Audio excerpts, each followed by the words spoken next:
Okay, here we have Volvo 860 Gen 3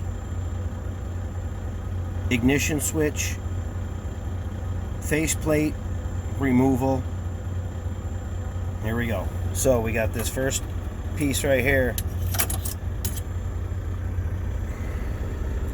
and in order to get this off, there's a little tab here on the left, the tab in the middle, and this little tab on the right. It goes in to the dash right here.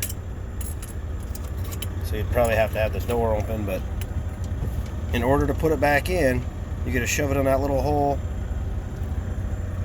right there because of that little tab, because you'll break it off if you try and pry it from the steering wheel.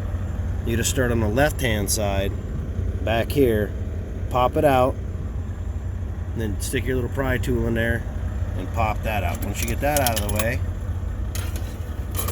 then you can move the ignition switch and switch panel.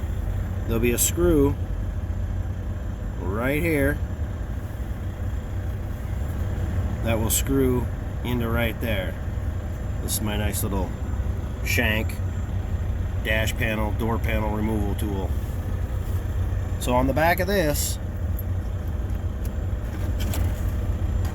there will be two tabs on this side that are flexible. I don't know if you can see that, but they move in and out. The two tabs on this side, however, do not move in and out. So this has to be taken out from the left to the right. And then on the very bottom of this are two more tabs that lock it in from the bottom. So when removing,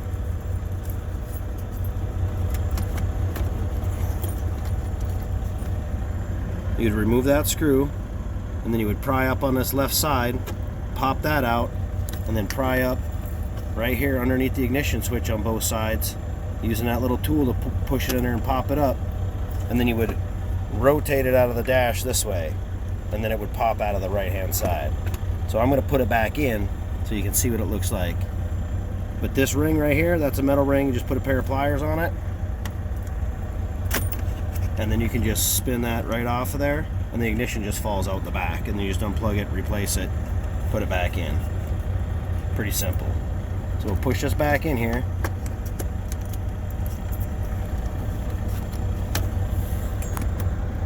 The right hand side in. Sorry for the camera.